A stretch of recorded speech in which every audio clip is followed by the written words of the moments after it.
Le Grand Dialogue. Sigi Kafoba. Edouani Ouamakaran. Le Grand Dialogue, l'émission des débats du studio Tamani sur votre radio. Chenni Beri. Haloud Maoudi. Chenni Beri. Sigi Kafoba. Le Grand Dialogue. Conseil national de transition, l'équipe en place va-t-elle réellement contrôler l'action gouvernementale? Le degré de nomination de ses membres est mis en cause par le M5RFP. Les organisations féminines dénoncent un flou et un manque de transparence autour de la composition du CNT. Où se situe le problème? Comment y faire face? À quoi faut-il s'attendre? Les invités du Grand Dialogue, Madame Dembélé Oulema Tousso, présidente de la coordination des associations et organisations féminines CAFO, Mohamed Mamata Touré, président de l'association Anko Mali, Boubacar Bokoum, analyste politique. Je suis Imrana Kilomaïga, auditeur, téléspectateur, chers invités, mesdames et messieurs, bonsoir et bienvenue. Le Grand Dialogue. Madame Oulema Tousso, quel est votre avis sur la mise en place du Conseil national de transition mise en place jeudi dernier? Merci beaucoup, M. Maïga. Donc, j'ai dit, je salue, n'est-ce pas, mes co-débatteurs. J'ai dit bonjour à tous vos spectateurs et spectatrices. J'ai dit bonjour, n'est-ce pas, aux démembrements de la CAFO qui sont dans toutes les régions et à toutes les femmes du Mali. Ceci dit, donc, ce que je pense de la mise en place du CNT, le CNT, il était très attendu et c'est une bonne chose, n'est-ce pas, qu'il soit venu. Et ceci dit, le CNT est, je crois, le troisième organe, n'est-ce pas, qui devrait être mis en place et dans le mandat du CNSP. Et c'est ça qui a été fait et vraiment on a salué son accouchement. Donc, et maintenant, conformément à la charte de transition, n'est-ce pas, qui définit un peu les acteurs au niveau de la transition, qui sont les forces de défense et de sécurité. Le M5, je crois qu'on a mis dans le cadre de l'opposition, et puis les partis politiques, les journalistes, la société civile, et puis les religieux, les jeunes et les femmes. Et les femmes, ce qui est sorti, n'est-ce pas, dans le décret, c'était 4 femmes. Donc moi, je vais m'appesantir sur ces 4 femmes et dire que il y a 4 femmes. Il peut y avoir plus de 4 femmes parce qu'il y a entre 30 et 31 femmes dans le CNT. Et si c'est 30 femmes, ça, on va dans les 24%. Si c'est 31 femmes, parce qu'on est en train vraiment de titiller sur le nom qui est déjà le premier nom qui s'appelle Haley Cissé. Haley Cissé, d'aucuns disent c'est un homme, d'aucuns disent c'est une femme. Et à ma demande, on est en train de chercher à trancher cette question. Donc, si Haley est un homme... de Tombouctou, hein? L'ancien maire de Tombouctou. Voilà, si c'est un homme, donc c'est 30%, c'est 30 femmes dans le CNSP et ça fait 24,79%. On est presque à la moitié du quota de 30%. Ah, c'est pas la moitié qu'on recherche, on recherche les 30%. Les 30%, d'accord, on n'a pas pu l'atteindre, mais nous, on a estimé, compte tenu du fait qu'on a été exclus pratiquement des autres organes. Le Premier ministre a été mis en place, on a pensé qu'on pouvait donner ça aux femmes. Il y a également le président de la transition qui est un homme, le vice-président est un homme. Donc, dans cet organe déjà de décision de haut niveau, les femmes sont quasi absentes à ce niveau. Donc, on s'est dit qu'on va faire un rattrapage au niveau du CNT, le Conseil national de transition, ce qui n'a pas été fait. Donc, même les 30% n'ont pas été atteints. Vous attendez à quoi dans la composition du CNT? On s'attendait au moins à 30%. De toutes les façons, les commanditaires seraient blanchis par rapport à ce point. Parce que pour les 30%, ça nous a valu, n'est-ce pas, de la sueur. Ça nous a valu de la salive. Ça nous a valu un peu de la réflexion.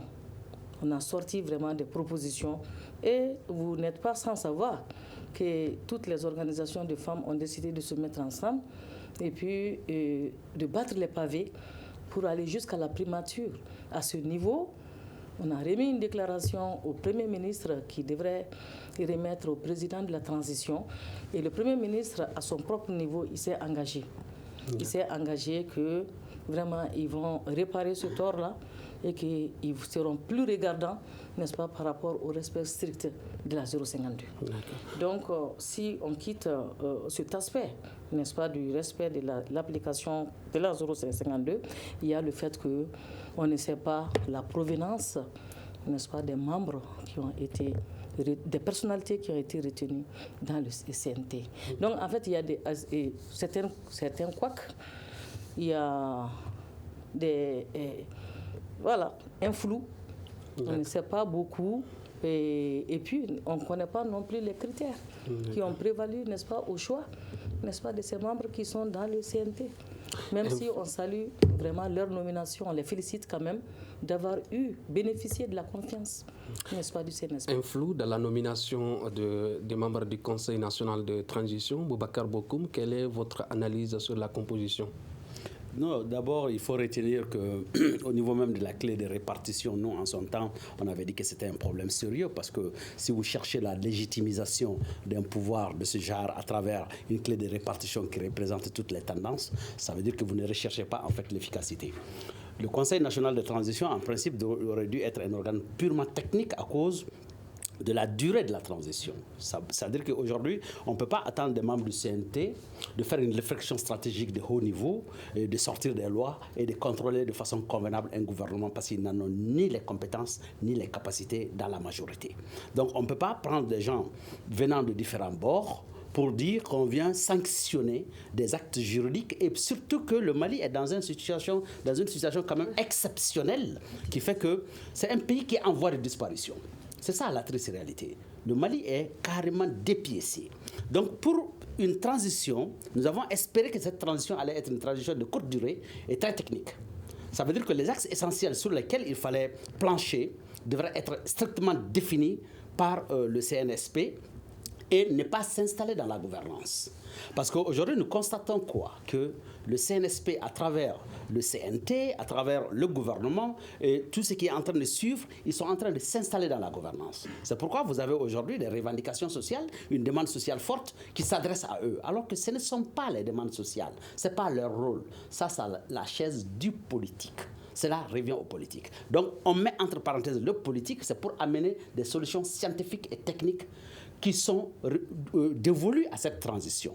Malheureusement, nous avons vu qu'ils ont cherché plutôt à légitimer leur posture, à se faire accepter par une frange du M5, parce que la classe politique, elle s'est discréditée depuis l'amont.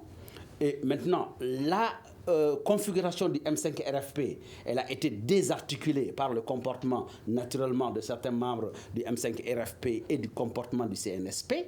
Donc aujourd'hui, il s'agit stratégiquement pour les militaires d'asseoir leur emprise sur le CNT en faisant quoi? En fait, trouvant une clé de répartition qui va représenter toute tendance qui est susceptible d'apporter une certaine contradiction. Parce que réellement, même dans les gouvernements ou dans les assemblées générales issues de processus électoraux normaux, en fait, le président, il cherche une majorité confortable pour faire passer les lois qu'il veut faire passer. Donc, c'est tout à fait loisible pour le CNSP aujourd'hui d'avoir des choix qui répondent effectivement à une configuration qui leur permette d'avoir une certaine mainmise sur le Conseil national de transition pour qu'il n'y ait pas d'opposition fondamentale au niveau des lois qu'ils seraient tentés de faire passer aujourd'hui. Donc, en réalité, le CNT, comme Madame l'a dit, c'est une bonne chose parce que ça répond quand même à l'attente d'un protocole, parce qu'on rentre dans une logique protocolaire qu'il faut respecter à travers la charte et tous les instruments que nous avons mis en place pour avoir un peu de stabilité par rapport à la communauté internationale. Oui, cette équation, elle est résolue. Mais ce qu'il faut retenir, grosso modo, c'est que cette transition aujourd'hui a joué la sécurité du CNSP plutôt que la sécurité du peuple malien. D'accord. Boubacar Bokoum parle de manque de compétences au sein du CNT et une recherche de majorité compétente. Je ne parle pas de manque de compétences. Hein? Non. D'accord. Il y a des compétences à l'intérieur, mais le timing et tout ce qui est demandé en 18 mois, en quelques mois, on ne peut pas faire ce travail. Ce travail doit être un travail prêt et apporté au niveau de CNT pour validation. C'est de ça qu'il s'agit. Maintenant, s'il faut faire 18 mois de transition, en 18 mois, c'est impossible. Quels que soient les techniciens qu'on apporte au niveau du CNT, avec toutes les contradictions internes, on ne peut pas faire sortir quelque chose de potable. Je veux juste dire que c'est des techniciens chevronnés, des constitutionnalistes, des gens en dehors du CNT qui font le travail technique scientifique qui est remis au CNT pour validation. Donc on ne peut pas demander au CNT, quel que soit ce qu'ils ont mis ensemble, même si c'est des experts, une fois qu'ils arrivent au niveau de l'hémicycle, ce travail techniquement n'est pas faisable par une telle équipe. C'est ce que je voudrais dire. D'accord. Quelle est l'analyse de l'association Ankomali sur la composition du CNT? Ok, merci M. Meiga. L'analyse de l'association Ankomali sur la composition du CNT n'est autre que la chose a trop duré. Et nous avions juste 18 petits mois pour pouvoir gérer beaucoup de choses. Il reste 16 mois. C'est 16 mois déjà, on a déjà perdu. On a déjà consommé 2 à 2 et demi. Donc maintenant, il va nous rester à peu près 14 mois à faire, 14 mois à faire. Donc dans les 14 mois, là, il faut qu'on parte vite et puis qu'on mette quelque chose en place. Donc pour moi, notre analyse est que le CNT, les membres du CNT, les 121 personnes, il y a des cadres excellents, il y a des cadres très bons, il y a des cadres bons, moins bons et des gens médiocres qui ne méritent même pas de rentrer dans ce CNT. Bon, nous nous fions à qui? Nous nous fions aux meilleurs qui sont dedans, les excellents. Pas des gens qui sont là pour être des simples figurants comme les assemblées passées. Quand vous parlez des excellents, vous vous référez aux anciens ministres et des anciens députés? Non, pas les anciens ministres. Si je parle d'excellents, je parle de quelqu'un comme Amaïfoune Touré, quelqu'un comme le magistrat Nana Kassé. Donc, et puis des jeunes aussi dynamiques comme Nouhou Sarr et puis les Aboubakar Sédik Fomba. C'est ce que nous, on les a dit. Les Aboubakar Sédik Fomba, les Nouhou Sarr, ils ont trop parlé. Maintenant, on va les voir à l'œuvre. Ce qu'ils ont dit, et on va les voir à l'acte. Donc maintenant, c'est quelques cadres qui sont au sein du CNT et je crois qu'avec eux, nous allons pouvoir avoir quelque chose de positif. Et ce que nous avons vu aussi, le CNT, ce n'est pas la personne de Diaw qui est à la tête. Diaw n'est qu'un singleton. Donc maintenant, Diaw ne peut pas imposer quelque chose à ses membres du CNT en matière de loi, d'autres choses. Donc les meilleurs qui sont là, dont je viens de citer quelques-uns, je sais qu'ils vont s'opposer à ça et nous attendons de quelque chose de bien, de potable aussi. Donc ceux qui n'en valent même pas la peine, qui étaient dans les anciennes assemblées nationales et qui ne faisaient que lever les mains et puis les pieds, il y en a beaucoup. Et on se pose même la question de savoir comment ils sont rentrés dans ce CNT. Ils n'ont pas été choisis par leur parti politique, ils n'ont pas été choisis peut-être par les militaires. Bon, le flou dont madame parle, donc il y a beaucoup de flou et puis c'est un truc dilatoire dont nous, on ne sait même pas dans quoi nous sommes. Où se trouve ce flou-là? Bon, le flou-là se trouve dans le choix des membres du CNT. Alors, est-ce que la présence des anciens ministres, des anciens députés au sein du CNT va contribuer ou va influencer les nouveaux entrants? Bon, ça ne va pas influencer les nouveaux rentrants, parce que les nouveaux rentrants qui n'ont jamais servi, eux, ils le connaissent déjà, ils savent de quoi tout un chacun est capable. Donc, ils vont prendre toutes les précautions, les dispositions pour pouvoir se méfier de ces gens, parce qu'on va dire que nous avions demandé un changement de système. Donc maintenant, ce n'est pas ce vieux système qui va être encore ici pour essayer de s'imposer aux nouvelles personnes, aux nouvelles têtes qui sont dans le CNT. Madame, vous parlez d'un flou. Est-ce qu'on peut dire que dans la désignation, le processus n'est pas fiable? Bon, moi, en quelque sorte, parce que moi, je connais les organisations, n'est-ce pas, qui ont accompagné le CNSP depuis le 18 août 2020. Le jour même où le président Ibrahim Boubacar Keïta a démissionné. Donc ces organisations sont là. Il y a les fêtières qui ont travaillé dans le collège de désignation des autorités de la transition, ces organisations qui ont travaillé dans les concertations nationales, qui ont travaillé dans la validation de la feuille de route de la transition, ces organisations qui ont accompagné, qui ont cru que vraiment le CNSP, n'est-ce pas, allait faire l'affaire des Maliens et que ça allait être une transition de justice. Une transition de justice, une transition de cohésion, de réconciliation. Parce que tant qu'on va continuer à travailler comme ça, ce n'est pas évident que cette réconciliation, n'est-ce pas, qu'on souhaite tant, n'est-ce pas, il sera. Donc on dit que c'est flou parce que, c'est-à-dire de ceux-là qui n'étaient pas, n'est-ce pas, dans la course, dans l'accompagnement, n'est-ce pas, du processus, se retrouvent pendant que ceux-là qui ont mouillé le maillot sont exclus. Ça, on ne comprend pas. Est-ce que la CAFO a désigné? La CAFO a désigné, et moi j'ai trouvé la FENAFER là-bas, la Fédération nationale des femmes rurales. Il y a la plateforme des femmes leaders du Mali, il y a l'Union des femmes leaders du Mali, il y a la Fédération des restauratrices du Mali. C'est-à-dire, je connais beaucoup d'organisations, n'est-ce pas, qui ont eu à postuler. Et même le Conseil national... Et ces organisations ne se retrouvent pas dans la CAFO? Aucun membre. Donc, non, bon, les unions des femmes leaders, là, parce qu'elles aussi, c'est des fêtières. Donc, c'est des fêtières. La CAFO, en son sein, a des associations et des ONG. Mais on peut partir, et des coopératives aussi, bien sûr, mais sans les GIE. Mais on peut partir en alliance avec toutes ces organisations. Le jour où on a marché, ce n'est pas que la CAFO, n'est-ce pas, qui a marché. La CAFO a marché avec plein d'autres organisations de la société civile féminine. Et nous avons donné des avis. Donc, si je comprends bien, oui, la CAFO n'a pas de représentante au sein du Conseil national? Du tout. Et c'est ça qui a été désolant. Mais ce n'est pas nous-mêmes. Hein. Mais nous avons donné des représentants valables également sur le terrain. Il y avait Tombouctou qui était représenté, il y avait Kai qui était représenté, il y avait la jeunesse CAFO qui était représentée aussi. Qu'on dise que vraiment nous, on n'est rien. Mais quand même, l'organisation est un symbole. La CAFO est un symbole, la CAFO est une référence. La CAFO est la seule organisation qui est instituée et démembrée sur tout le terrain national, décentralisée sur tout le terrain, dans toutes les régions du Mali, dans tous les cercles du Mali, dans toutes les communes du Mali. Mais on n'est pas rien. La CAFO a fourni de la sueur. La CAFO a battu du travail. Boubacar Bokoum, est-ce que vous comprenez parmi les 30... c'est cette liste, n'est-ce pas, qui est là. La CAFO ne se voit pas à travers cette liste. Mais ce n'est pas une raison, peut-être, pour ne pas accompagner, parce que nous sommes des patriotes.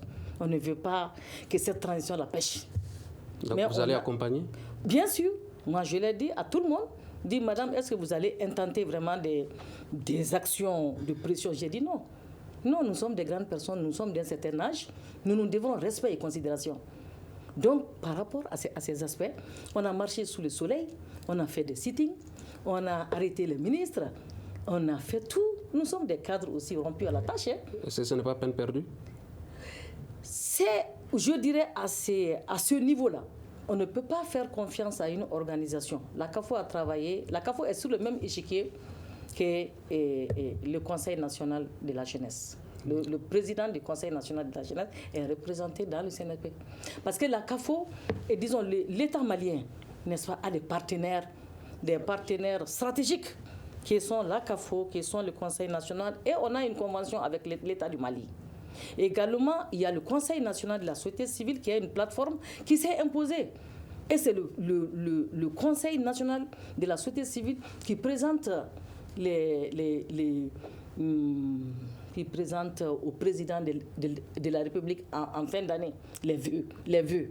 Donc, on peut les considérer parce qu'il y a également des organisations d'utilité publique. D'accord. Parce que l'utilité publique, il faut avoir ce papier-là.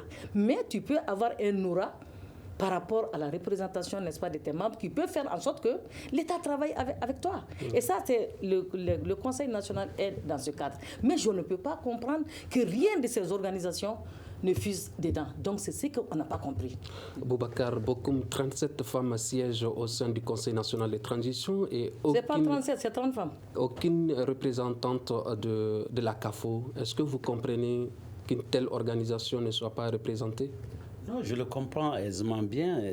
Parce qu'en réalité, qu'est-ce qu'il faut comprendre? C'est-à-dire, aujourd'hui, nous n'avons aucune vision stratégique définie par le CNSP par rapport à la gouvernance. C'est ça toute la problématique. Quand ils sont arrivés, on n'a pas su où ils veulent amener le Mali. Et de façon claire, il fallait camper le décor et nous dire qu'est-ce qu'ils veulent faire du Mali. On n'en sait absolument rien. Donc, c'est vrai, tout le monde veut que la transition réussisse. Mais faudrait-il que les dirigeants de la transition même le veuillent? Toute la problématique est là. Donc, la clé de répartition, comme je disais tantôt, moi, je ne suis pas trop choqué par les clivages, les clés. Ça ne m'intéresse pas beaucoup. Parce que ça, c'est de l'équilibrisme. Nous, ça ne nous intéresse pas en tant qu'analystes. Est-ce qu'il y a-t-il des manipulations mais bien entendu, dans le choix de cette équipe? Oui, vous savez, c'est ce que je vous ai dit à l'entame de mes propos. J'ai dit que même un gouvernement, ou du moins une assemblée nationale, élu sur le principe démocratique, il y a des manipulations à la base pour avoir une majorité à l'hémicycle, parce que c'est essentiel pour la gouvernance. C'est un levier important pour ceux qui veulent gouverner. Ça, c'est sur le plan politique. Alors, vous amenez une transition qui n'est pas politique. Et vous leur demandez de nommer, parce que c'est là l'acceptation. On a vu que c'est des nominations. On n'a pas demandé d'aller à un vote. On n'a pas dit de faire une désignation élective. Il s'agit de faire un choix dans une panoplie de personnes désignées. Vous parlez d'élection. Est-ce que l'élection du président de la transition est crédible? Mais est-ce qu'il y a eu élection pour un président de la transition?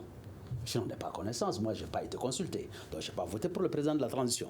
Encore moins que je n'ai pas voté pour ceux du CNT. Donc, ça veut dire quoi? Qu'on est dans un mécanisme particulier. Donc, moi, ce n'est pas le mode d'élection ou comment ils sont arrivés là, ce n'est pas ce qui m'inquiète, ce n'est pas les hommes. Mais comme il l'a dit tantôt, c'est un problème de système. Un système de bonne gouvernance. Aujourd'hui, quelle est la visibilité par rapport au système qu'ils veulent amener? Si on dit aujourd'hui que voilà le système que le CNT va animer, oui, on aurait une lisibilité, une compréhension de la mission qui leur est assignée. Mais aujourd'hui, quand on dit un contrôle du gouvernement. Ils vont contrôler quel gouvernement? Sur quelles règles? On n'est pas dans des règles démocratiques. On n'est pas face à une déclaration de politique générale articulée et structurée, répondant réellement à la demande du citoyen. On est dans un cas exceptionnel qui, le programme de gouvernance est défini par ceux qui ont les rênes de pouvoir. C'est pourquoi il est important que ceux qui ont les rênes de pouvoir nous disent, pour qu'ils aient une adhésion, pour qu'ils aient un accompagnement adéquat, il faut qu'ils nous disent dans quelle direction ils sont en train de partir. C'est pourquoi j'ai dit tantôt qu'il ne faut pas qu'ils commettent l'erreur de s'installer dans la gouvernance. Parce que le rôle de la transition, moi je ne suis pas inquiet par rapport au timing, parce que je me dis qu'une transition de telle nature, 6 mois suffisent largement pour faire la transition. Ils se donnent trop de tâches qui n'est pas la leur. D'accord. J'en finis tout de suite, rapidement. Ça veut dire qu'aujourd'hui, vous prenez le cas de Kidal, mais personne n'en parle. Comment vous pouvez comprendre que Kidal est gouverné d'une façon un peu extraordinaire et que personne n'en parle? L'accord issu du processus d'Alger n'est pas au goût du jour. On dit juste on va l'appliquer dans leur déclaration préliminaire. Mais dans quel contexte? Qu'est-ce qui se passe? Donc, en réalité, la transition est chargée de construire le nouvel État, les architectures institutionnelles qu'il faut, le modèle de gouvernance qu'il faut, les principes de la bonne gouvernance. C'est de ça qu'il s'agit. Il ne s'agit pas de répondre à l'article 39, il ne s'agit pas de chercher de l'argent parce qu'ils ne l'auront pas. Aucun pays du monde aujourd'hui ne serait prêt à accompagner le Mali financièrement tant qu'on est dans cette structuration. Ce n'est pas possible. Donc, sur les ressources, les mobilisations internes des ressources, il faut trouver des mécanismes qui nous permettent aujourd'hui de mobiliser les ressources intérieures et mettre au goût du jour une économie réelle. Et c'est ce qui va permettre effectivement, de façon endogène, de trouver la synergie nécessaire pour relancer le développement économique, social et culturel de notre pays. Mais dans cette condition, on ne sait pas où on va. C'est ça la difficulté. On ne sait pas où on va. Mohamed, est-ce que vous avez été surpris de voir un militaire à la tête du Conseil national de transition? Bon, pas du tout. Pas du tout, parce que c'était quelque chose de déjà préparé.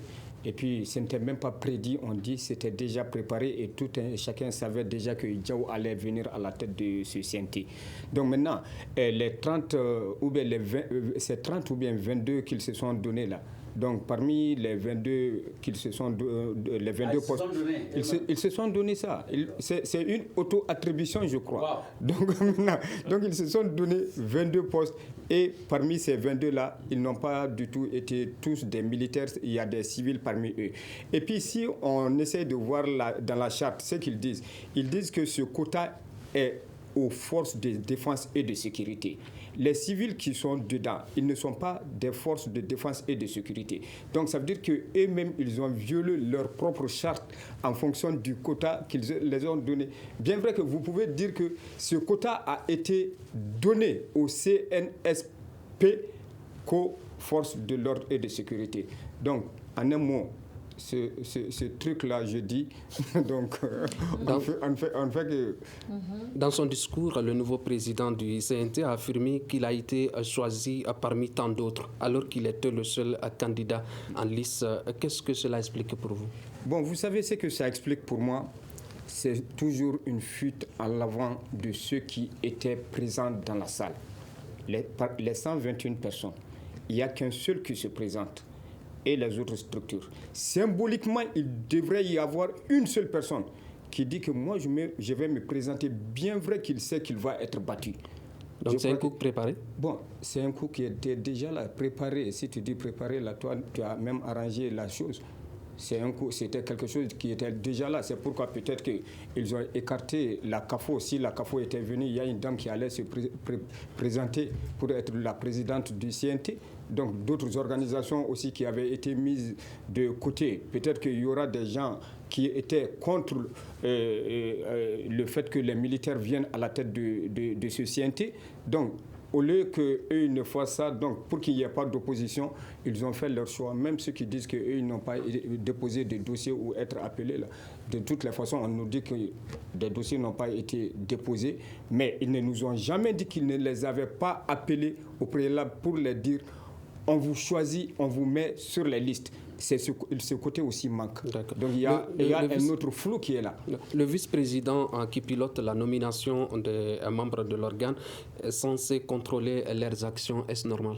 Bon, ce n'est pas du tout normal, à mon avis, parce qu'on dit qu'il est chargé de la défense et de la sécurité. S'il se met dans la salle encore là, peut-être que même Bangdang n'est plus président de la transition. Madame Dembélé, Boubacar Bokoum parlait tout de suite d'ambition réelle.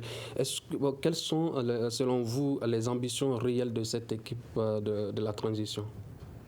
Bon, nous, on est déroutés parce que quand l'AG est intervenu, nous, vraiment, on les a applaudis. On les a applaudis, on les a accompagnés parce que tout le monde voulait rompre avec l'ancien système. Parce que la trajectoire sur laquelle le Mali est en train de partir, ça pourrait aller droit dans le mur. Je ne le souhaite pas, n'est-ce pas, pour nous les Maliens. Mais il faut que l'on voit notre façon de faire. Donc le Mali a raté sa révolution? Bon, en tout cas, cette révolution, parce que c'est pas parce que, comme il a dit Ahmed Founé, il a dit aussi Maître Mokhtar, qui est de l'AMDH, on connaît tout le monde, hein? Il y a des valeurs dedans, mais on ne peut pas miser sur une minorité forte et une majorité faible. Alors que vraiment le Mali traverse une phase critique de son histoire. Aujourd'hui, nous, on a peur. Je viens de participer à un processus où vraiment on a amené les victimes du terrain. Je ne sais pas si vous avez vu les audiences publiques. On a passé toute la journée à pleurer dans la salle. Donc ça veut dire déjà il y a problème. Il y a vraiment de véritables problèmes. Et moi, ce que moi je souhaite, même si le poste de vice-président est anticonstitutionnel, mais on peut le concéder à cause vraiment de cette période transitoire, cette période d'exception. On peut le concéder pourvu que vraiment on travaille d'arrache-pied sur ces questions de sécurité. Les populations souffrent sur le terrain. Et moi, je pense que je ne voyais pas quand même le fait qu'on a concédé beaucoup de choses qui ne sont pas orthodoxes. Aujourd'hui, il faut que l'équipe se ressaisisse et puis essayer de faire en sorte qu'on puisse partir sur de bonnes bases. Sinon, on va aliser notre pays. D'accord. Il faut que l'équipe se ressaisisse. Est-ce que vous trouvez que les dirigeants de la transition sont devenus des politiciens? Oui, bien entendu, ils sont devenus des politiciens. C'est pourquoi, quand madame parle tout de suite, en fait, la posture de Assimi est une obstruction à l'exercice du pouvoir par le président, le chef de l'État, pardon. En réalité, c'est ça la difficulté. Mais maintenant, quand ils ont essayé de recadrer en parlant du contenu de la défense, nous, en son temps, on avait dit que ce n'était même pas la peine d'avoir cette pléthore de ministres, 25 ministres pour une transition, nous trouvons que c'est énorme. Il fallait juste avoir 3 ministres d'État, un ministre d'État chargé de la défense, Donc, effectivement, Assimi aurait pu jouer le rôle, parce qu'on aurait pu coupler le ministère des Affaires étrangères à celui de la Défense, qui est purement stratégique, qui aurait pu être confié à Assimi. Ensuite, tu as un ministre d'État chargé de l'économie. Aujourd'hui, nous avons des problèmes énormes simplement parce que nous n'avons que des financiers. Tout ce que le Mali traverse comme difficulté aujourd'hui, c'est le FMI et la Banque mondiale à travers plutôt des arrangements financiers que des arrangements réellement économiques. Et le troisième pied, c'est la défense civile. Madame parlait tout de suite de victimes, il faut rendre justice. Et cette justice, elle va être assainie. Donc, de ce point de vue, si tu as ces trois pieds, le reste, ce n'est qu'un problème d'articulation et de leadership dans la façon dont on distribue les tâches et on les contrôle. Donc, au sommet, vous avez juste un Premier ministre qui est capable d'aller à cette coordination. Donc, on n'avait pas besoin de toute cette pléthore. Donc, aujourd'hui, on s'installe dans la gouvernance. Quand on crée des ministères dans lesquels, tous les jours, vous voyez des gens qui défilent, qui veulent juste avoir des postes, qui veulent juste avoir des opportunités d'affaires, mais je dis, mais est-ce qu'on a compris le problème? Le problème du Mali est tellement crucial aujourd'hui qu'il faut comprendre que le problème que nous traversons au centre du Mali, qui est une crise économique mondiale transposée sur notre espace, mais qu'on est en train de nous faire croire que c'est une crise entre Dogon et Peul. La crise qui a été déclenchée au nord, quand on a tiré sur la sonnette d'alarme, on dit non, c'est l'État-Machek. Mais est-ce que vous estimez que cette équipe de la transition peut gérer cette situation de la crise du centre et non, du il nord? ne s'agit pas de gérer. La transition n'a pas un rôle de gérer. Il s'agit d'apporter des amorces. C'est-à-dire, il faut d'abord comprendre. L'analyse consiste à juste dire, on a compris le problème. Est-ce qu'on regarde ce qui se passe, ces amorces-là, cette équipe... Non, je ne suis pas en train de voir, comme ils ont 18 mois, je ne comprends même pas l'architecture. Hein. Je vous assure que je n'ai rien compris dans l'architecture qu'on est en train de construire aujourd'hui. Nous, on parle de nouvelle architecture institutionnelle. Là où moi, j'attends le CNT, naturellement, comme il l'a dit, il y a quelques têtes dedans, mais Madame a signalé tout de suite qu'ils sont infimes à l'intérieur, donc il ne peut pas infléchir le changement de l'intérieur. C'est très compliqué. Donc, ces gens de valeurs sont là juste pour valider effectivement le modèle qui a été mis en place. C'est ça la triste réalité. Donc, en termes de capacité réelle, ils ne peuvent pas tirer la machine. C'est pourquoi d'ailleurs Diao est le président. Sinon, autrement, s'il y avait des hommes forts à l'intérieur, qui avaient une certaine aura à l'intérieur, qui avaient la possibilité de faire voter au moins 100 personnes, c'est sûr que ce n'est pas M. Diao qui allait être le président du CNT. Donc, ça veut dire que déjà, de l'intérieur, c'est noyauté, c'est déjà pipé en amont. Si M. Diao est le président du CNT, ça veut dire que les lois aussi vont être pipées de la même manière. Sur ce point, nous allons écouter le M5 RFP qui a déjà mis en cause le décret de nomination. Nous allons écouter Abdelkader Maïga du M5 RFP sur la mise en place du CNT. Le M5 RFP a fait une déclaration, un communiqué le 4 décembre pour dire exactement que le M5 n'est pas du tout intéressé par le CNT dans les conditions actuelles et ne prendra pas part au Conseil national de transition. En plus, le M5 RFP a décrié le caractère illégal et toute la cacophonie autour de la désignation des membres du Conseil national de transition. Les décrets, non seulement dans la forme, n'est pas bon, dans le fond également, c'est encore pire. Donc, pour toutes ces raisons, nous avions dit clairement que nous rappelons qu'on n'a pas déposé de liste et que personne ne doit répondre là-bas au nom du M5 RFP parce que nous allons nier catégoriquement que les gens qui vont se faire désigner ne seront pas au nom du M5 RFP. Pourtant, le M5 RFP avait demandé la présidence du CNT et un quart de ses membres. Oui, c'est la condition sine qua non qu'on avait posée. Soit on l'a ou on ne l'a pas. Si on ne l'a pas, donc on n'est pas dedans. C'est pourquoi on réaffirme cette position. En quoi la forme et le fond du décret sont une violation pour vous? Non, mais vous avez vu quand même, il y a plus de 2 documents. Il y a au moins 2 documents qui circulent par rapport au décret de désignation de ces membres. Il y a un document qui a été lu sur le RTM. On n'a pas vu le contenu, on ne sait pas qui a signé, comment ça a été signé et puis dans quel cadre c'est adopté. On a vu un document dans l'essor, on a vu également un document sur les réseaux sociaux, il n'y a que des livres, des décrets qui n'ont pas d'entête comme d'habitude au Mali, des décrets qui ne sont pas signés. Et en plus de cela, ce qui est encore pire, c'est vraiment les décrets ne respectent pas la charte et ne respectent pas la Constitution. Ça, c'est encore plus grave que la forme même légale du décret. On ne peut pas dire dans la charte nominativement, voilà les personnes, voilà les organisations du moins, qui doivent siéger au Conseil national de transition, et aujourd'hui faire sortir une liste sans faire référence à ces organisations. Par exemple, le M5, on avait attribué 8 places au M5. Maintenant que le M5 n'est pas partant, est-ce que les 8 places-là ont été attribuées à une autre organisation? Cela devrait ressortir clairement sur la liste du décret.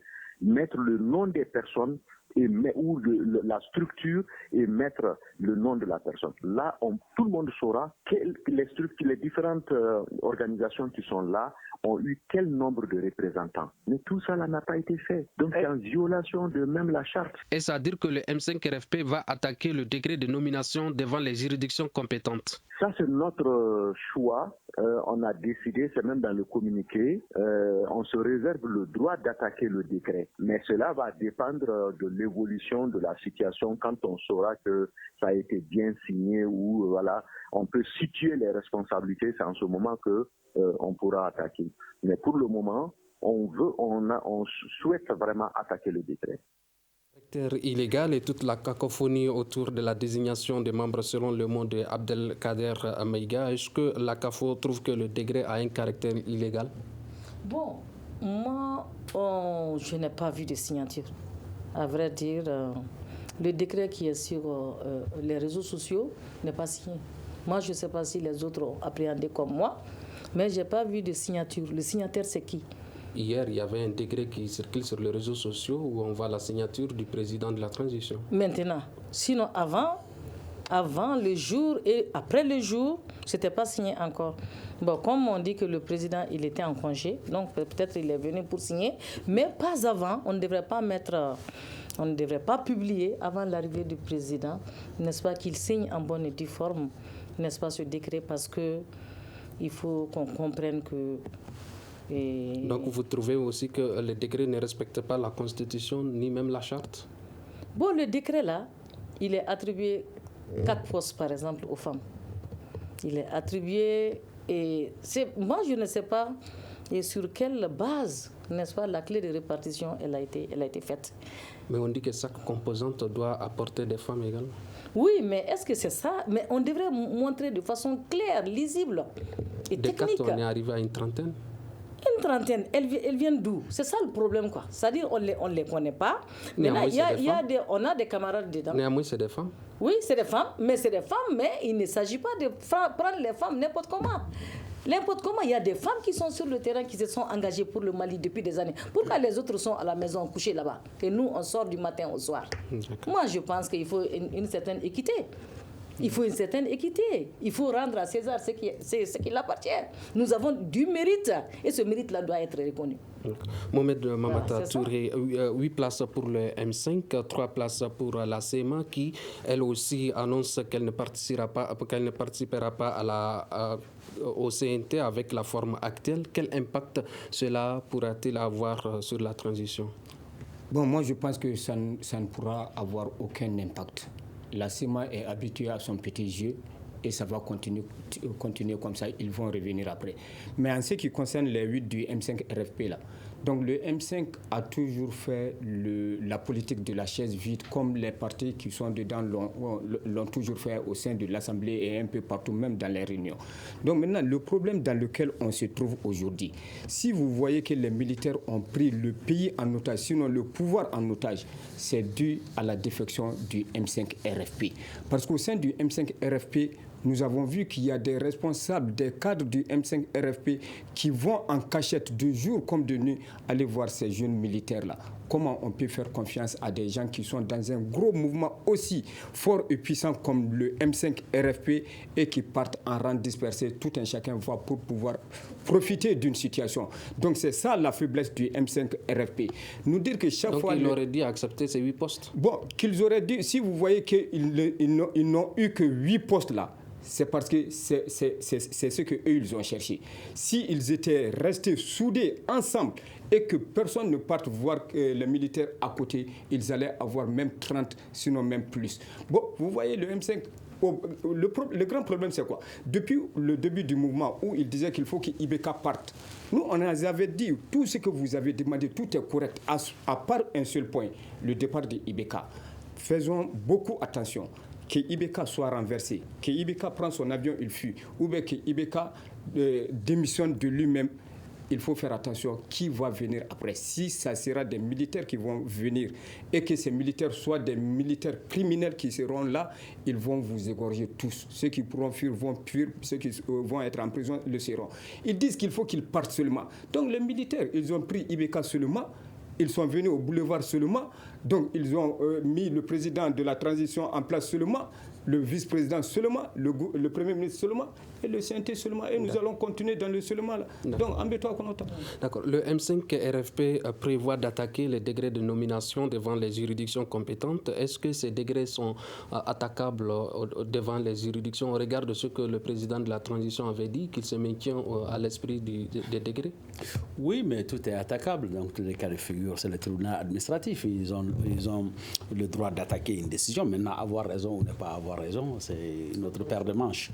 Mais ce qui est important de comprendre dans le processus aujourd'hui, c'est que, comme l'a dit M. Touré, le M5 RFP n'a pas péché que par sa dispersion. C'est par rapport à son manque de vision. Parce que vous ne pouvez pas demander aux gens d'être unis.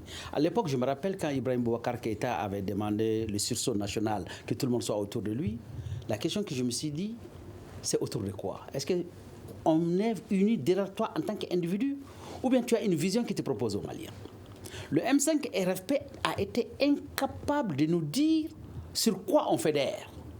Alors, si effectivement, avant la chute d'Ibrahim Boubacar Keïta, si le M5 RFP avait pris le peuple malien en témoignage pour dire voilà sur le plan économique ce que nous proposons, après Ibeka. Voilà sur le plan politique ce que nous proposons. Voilà sur le plan sécuritaire ce que nous proposons et que le peuple le valide. Le CNSP n'avait d'autre choix que de suivre.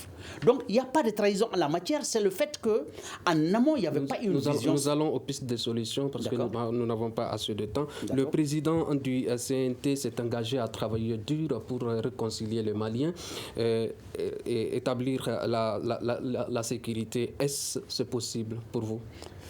Ce n'est pas le rôle du président du CNT d'apporter la stabilité, la paix et la sécurité au Mali. Non, ce n'est pas son rôle.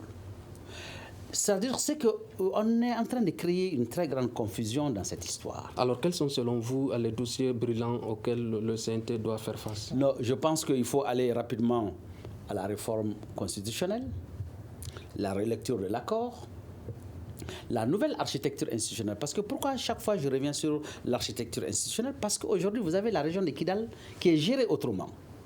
Est-ce que cette situation, elle est irréversible ou est-ce qu'il faut harmoniser les 25 autres régions sur ce modèle de gouvernance? Qu'est-ce qu'il faut faire? Alors, si cela est, ça veut dire que nous rentrons en plein pied dans le fédéralisme. Et si nous rentrons dans le fédéralisme, ça veut dire que le mode d'élection à la base, régionale, communale, législative, change de modèle. Le modèle d'élection du président change de cap. Alors, si cette architecture, elle n'est pas construite, on ne comprend même pas dans quelle direction on est en train de partir. En 18 mois, on nous dit que rapidement, c'est des élections. Mais quel modèle d'élection? Madame Oulematou, est-ce que le Conseil national répondra-t-il aux attentes des Maliens? Le Conseil? Le Conseil national de transition. Bon, on l'espère parce qu'il y a des experts là-dedans, effectivement. Et puis, il y a des camarades, certains de nos camarades aussi, n'est-ce pas, qui peuvent faire quelque chose. Mais comme vous le savez, en matière de groupe comme ça, on ne sait pas les tendances politiques. C'est-à-dire, en fait, c'est imprimé aujourd'hui d'une certaine de façon de faire, de velléité, n'est-ce pas, qui font en sorte qu'on ne peut pas dire que cela est possible, nonobstant le fait qu'il y ait vraiment des hommes pointus là-dedans. Donc, moi, je souhaite. Malheureusement, nous n'avons pas assez de temps. Merci. Ainsi prend fin ce grand dialogue dont le thème s'intitule « Le Conseil national de transition répondra-t-il aux attentes de Maliens ?» Nous étions avec Mme Dembélé Oulematousso, présidente de la coordination des associations et organisations féminines CAFO, Mohamed Mamata Touré, président de l'association Anko Mali, Boubacar Bokoum, analyste politique, les ONG. Merci Merci madame. Et je suis à la Imirana Kilo à Maïga, à la coordination Mouhamadou Touré, à la régie vidéo Nouhoun Djire et au niveau du son Mamadi Keita. À demain pour un autre débat. Le grand dialogue. Sigi Kafoba. Edouani Wamakaran. Le grand dialogue, l'émission des débats du studio Tamani sur votre radio. Chenni Beri. Halud Mauni. Chenni Beri. Sigi Kafoba. Le grand dialogue.